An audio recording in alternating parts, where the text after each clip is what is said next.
मोह ममता माया, यही उनके नाम है। माया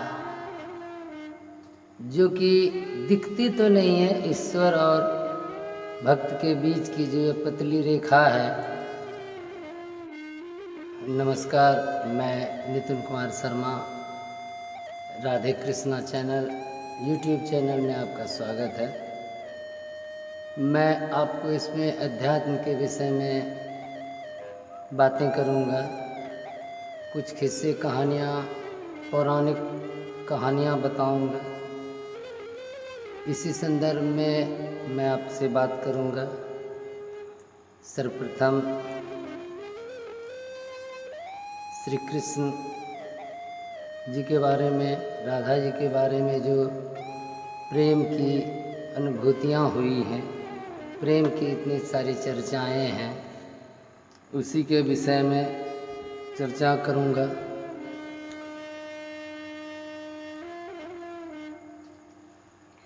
इसमें कई बिंदुओं पर बात होंगी। तो सबसे पहले मैं एक छोटा सा किस्सा नारद जी के और श्री कृष्ण के संवाद के बारे में बताना चाहूँगा। मोह जो कहते हैं कि भक्ति और भगवान के बीच की एक पतली सी बड़ी लंबी रेखा है, उसे मोह कहते हैं। मोह ममता माया, यही उनके नाम है। माया जो कि दिखती तो नहीं है, ईश्वर और भक्त के बीच की जो ये पतली रेखा है,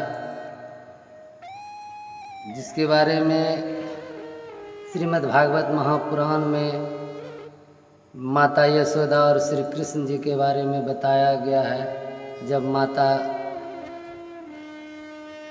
यशोदा जी श्री कृष्ण भगवान को उखल से बांध रहे थी, उस समय की ये कथा में देखा गया कि वो कितनी भी रस्सियों को जोड़ती थी तो वो 2 उंगली छोटी हो जाती थी। उसी माया को लेकर एक बार की बात है, जब भगवान श्री कृष्ण धरती पर द्वापर युग में थे, उस समय एक बार की बात है कि नारद जी उनसे मिलने आए द्वारिका में। तो नारद जी ने उनसे कहा, प्रभु आपकी माया के बारे में तो सभी बहुत तरह की बातें करते हैं, ऋषि मुनि साधु संत बातें करते हैं कि उनको आपकी माया का पार ही नहीं मिलता। बरसों बरस, हजारों बरस तपस्याएं की, परंतु उनको आपके माया से पार ही नहीं मिल रहा है। लेकिन मुझे तो आपकी इस माया का कभी आभास नहीं हुआ। मैं तो जब चाहता हूँ आपके दर्शन कर लेता हूँ, कभी आपकी माया ने मुझे नहीं घेरा है। तो इस पर भगवान श्री कृष्ण बोले कि अरे ये माया क्या है, ये आप तो ऋषि हैं, महर्षि हैं, देव ऋषि हैं, आपको ये माया क्या करेंगे। ये तो मानव मनुष्य के लिए है माया। खैर छोड़िए इस बातों को, इसमें कुछ नहीं रखा हुआ है। वो तो जिनके अंदर मोह होता है, ममता होता है, तो वही इस माया में घिर जाते हैं। आप तो मोह माया से परे हैं, आप देव ऋषि हैं, ब्रह्मा के मानस पुत्र हैं, तो आपको ये माया क्या घेरेंगे। प्रभु श्री कृष्ण ने नारद जी को ऐसा कहा, लेकिन श्री कृष्ण भगवान समझ गए कि नारद जी को अपनी भक्ति का अहंकार हो गया है। उस समय भगवान कुछ नहीं बोले विशेष, और इधर उधर की बातें करके नारद जी से विदा लिया। नारद जी भी अन्य लोक को चले गए। कुछ दिन बीत जाने के बाद नारद जी की परीक्षा लेने की इच्छा प्रभु को हुई, क्योंकि प्रभु अपने प्यारे भक्त को ना सब कुछ सहन कर सकते हैं, लेकिन उनके अंदर अहंकार सहन नहीं करते। और नारद जी को भक्ति का अहंकार हो गया था। इसलिए नारद जी को उनके अहंकार से छुटकारा देने के लिए भगवान श्री कृष्ण ने कुछ दिनों के पश्चात फिर द्वारिका में आह्वान किया। तो नारद जी प्रकट हुए, बोले प्रभु क्या आज्ञा है, किस लिए आपने हमको बुलाया? बोले कोई विशेष कार्य आपसे नहीं है, यूं ही बैठा था, इच्छा हुई कि आज कहीं निकला जाए घूमने फिरने के लिए, बहुत दिनों से द्वारिका से बाहर नहीं गए हैं, तो चलिए आज कहीं घूमने चलते हैं। तो दोनों रथ में सवार हुए। श्री कृष्ण भगवान ने अपने सारथी दारूक को आदेश दिया, रथ तैयार किया जाए, आज हम और नारद जी टहलने घूमने जाएंगे। तो दारूक जी ने रथ तैयार किया और दोनों निकल पड़े। कुछ दूर जाते जाते जाते जब द्वारिका की सीमा समाप्त हुई तो रेगिस्तान आ गया। तो रेगिस्तान आने के बाद श्री कृष्ण भगवान बोले कि चलिए आज नारद जी पैदल ही यात्रा करते हैं, चलते हैं पैदल ही कुछ दूर। तो नारद जी कहते हैं कि ठीक है प्रभु, चलिए आपकी जैसी इच्छा। दोनों रेगिस्तान में ही चलने लगे। कुछ दूर जाने के बाद श्री कृष्ण जी कहते हैं कि नारद जी हमको तो प्यास लग गया, सो अगर आप हो सके तो थोड़ा जल का प्रबंध कीजिए ताकि हमारी प्यास बुझ सके। तो नारद जी कहते हैं ठीक है, आप प्रभु इसी जगह रहिए। एक उस रेगिस्तान में एक छोटा सा किसी चीज़ का पौधा था, छोटा छाया था। प्रभु उसी छाया के पास बोले मैं इसी छाया में विश्राम करता हूँ, आप देखिए आसपास कोई गांव हो तो वहाँ से, या कोई नदी सरोवर हो तो वहाँ से कुछ जल ले आइए, जो पीकर मैं अपना प्यास बुझाऊँ। तो प्रभु को उसी जगह छोड़ के नारद जी आगे चले गए और प्रभु की लीला प्रारंभ हुई। माया से मिलाने की, माया से छुटकारा दिलाने के, अहंकार से मुक्ति के लिए प्रभु ने जो लीला रची थी, माया रची थी, उसमें नारद जी कैसे उलझते हैं अब देखिए, सुनिए। जब कुछ दूर जाने पर नारद जी को एक छोटा सा गांव दिखा। नारद जी उस गांव में गए तो वो देखते हैं कि उस गांव में थोड़ा दूर जाने पर ना एक बढ़ई का घर था। वहाँ गए तो उन्होंने घर पे जो दरवाज़ा था उसको खटखटाया। तो खटखटाने के पश्चात एक सुंदर सी युवती बाहर आई और बोली कि बाबा क्या चाहिए, भिक्षा चाहिए, क्योंकि ये तो नारद जी अपने वेश में थे। तो युवती ने पूछा कि क्या प्रभु आपको भिक्षा चाहिए? बोला नहीं देवी, हमको भिक्षा नहीं चाहिए।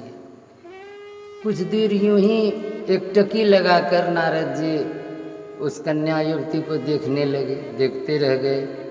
वो भूल गए कि मैं क्यों आया हूँ। उसके पश्चात देखते देखते कुछ देर के बाद बोला बाबा आपको क्या चाहिए, कुछ चाहिए तो बोलिए, नहीं तो इस तरह मैं खड़ी रहूँगी तो गांव वाले क्या सोचेंगे मेरे बारे में। ऐसा कहने पर नारद जी उस जगह से चले गए। उन्हें वो ये भूल गए कि मैं किस लिए यहाँ आया हूँ। वो दूर से ही उस युवती को निहारने लगे। जब तक युवती बाहर थी निहारते रहे। उसके बाद किवाड़ बंद हो गया, दरवाज़ा बंद हो गया, युवती भीतर चली गई। तो नारद जी छटपटा के रह गए उसी जगह, उसी गांव में इधर उधर रह गए। वो उतनी दूरी पर रहते थे कि वो दरवाज़ा उनको दिख रहा था कि खुला है या बंद है। ज्यों ही दरवाज़ा किसी कारणवश खुलता तो वो उस दूर से ही निहारने लगे। कई दिन इसी तरह बीत गए, नारद जी उनको निहारते रह गए। एक दिन नारद जी जब ये बात उस युवती के पिता बढ़ई को पता चली तो बढ़ई ने उन्हें बुलाया और पूछा कि बाबा आप इस तरह से हमारे घर में क्यों नहीं आते हैं?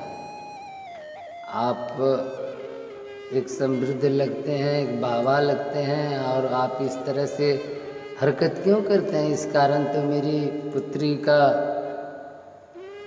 इस गांव में रहना मुश्किल हो जाएगा, लोग उसके बारे में तरह तरह की बातें करेंगे। तो नारद जी कहते हैं कि हमको आपकी युवती से प्रेम हो गया है, सो मैं चाहता हूँ कि आप उनका विवाह मेरे साथ कर दीजिए।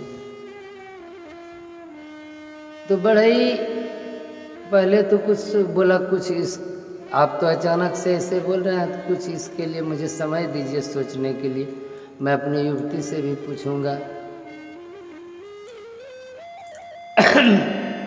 तो बोला ठीक है, आप जो समय लीजिए, लेकिन हमको निर्णय।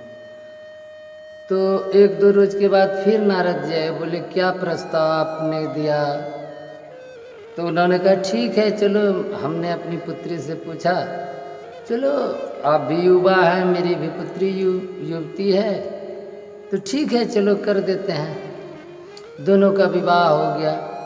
इसी प्रकार बहुत दिन साल गुजर गए, दोनों रहने लगे, उनके बाल मतलब कि बच्चे हो गए, एक दो बच्चे हो गए। तब तक उनके बड़े पिता जो थे, नारद जी के जो ससुर थे, वो गुजर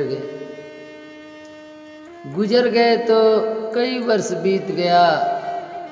इसी प्रकार उनको कई सारे बच्चे हो गए, 4-5 बच्चे हो गए, पत्नी हो गई। वो भूल गए थे कि मैं क्या कर रहा हूँ, कहाँ हूँ, नहीं हूँ, मैं किस लिए आया था इस गांव में, ये सारी बातें भूल गए। समय का परिवर्तन होता है। प्रभु चाहते हैं कि अब हमारा भक्त माया से निकल आए, वो हमारे पास आए। तो उस गांव में रेगिस्तान जो है, जहाँ के पानी का ठिकाना नहीं, उस गांव में बहुत भयंकर बाढ़ आती है, और बाढ़ में सारे गांव के लोग बह जाते हैं, और साथ में नारद जी और उनकी पत्नी और उनके बच्चे सारे बहने लगते हैं। तो रेगिस्तान होने के कारण उस गांव के बहुत सारे लोग जो थे, उनको तैरना नहीं आता था, तो वो सब डूब गए। नारद जी को तैरना आता था, तो उन्होंने एक हाथ में अपने बच्चे को और पत्नी को, सबको कंधे पर किसी को किसी तरह पकड़ के तैर रहे थे। धीरे धीरे उनका ये पहला बच्चा छूटा, दूसरा बच्चा छूटा, तीसरा बच्चा छूटा। इसी तरह से उनके सारे बच्चे छूट गए। अंत में पत्नी भी छूट गई, और वो रोना धोना चिल्लाना चालू कर दिए। जल में ही चिल्लाने लगे, नदी में ही चिल्लाने लगे, मेरा सब कुछ तबाह हो गया, मेरा सब कुछ बह गया, मेरी बीवी चली गई, मेरा बच्चा चला गया, सब डूब गया। हाय हाय करने लगे, छाती पीटने लगे, जल में ही छाती पीटने लगे।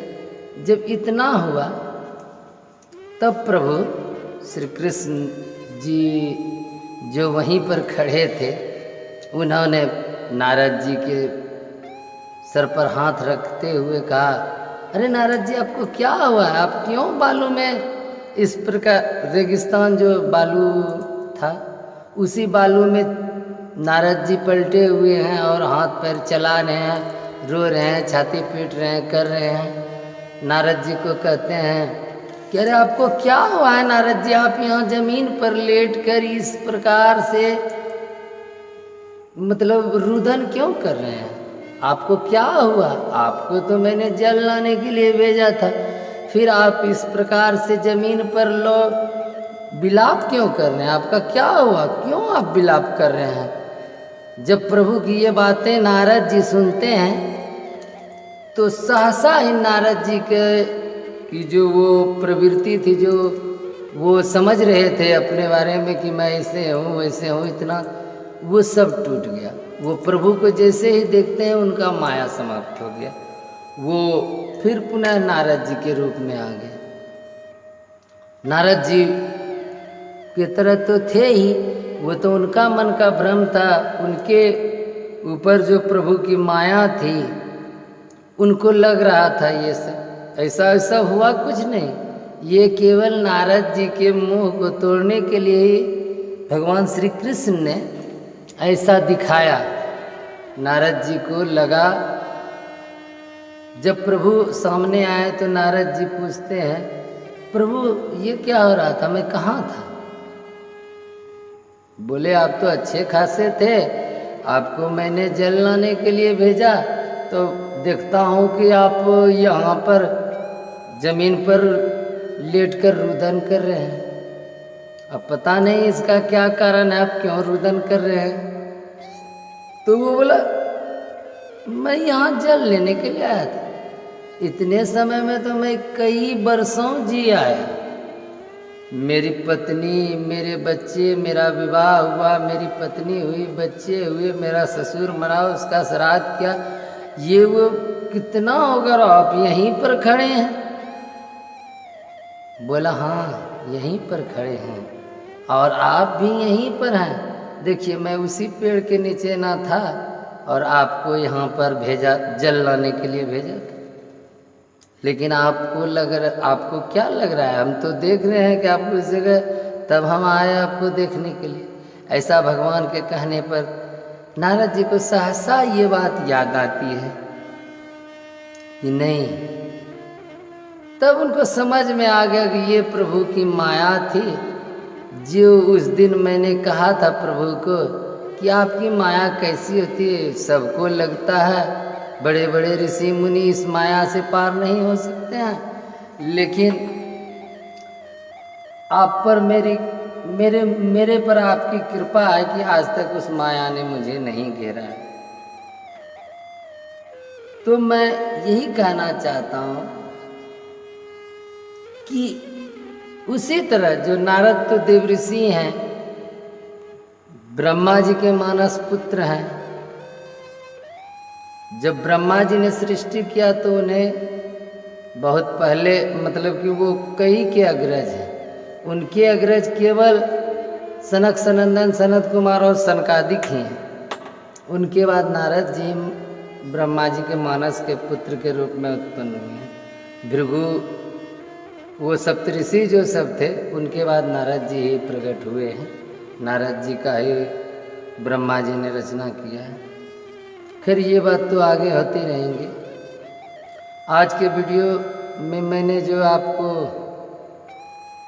अहंकार का पहला प्रतिपेक्ष आपको दिखाया कि मोह, माया जो होती है ना, जब किसी को माया लगता है तो उनको कई प्रकार का अहंकार होता है। जैसे नारद जी को भक्ति का अहंकार हुआ, उसके बाद श्री कृष्ण के चाचा के लड़के उद्धव जी थे जिन्हें ज्ञान का अहंकार हुआ।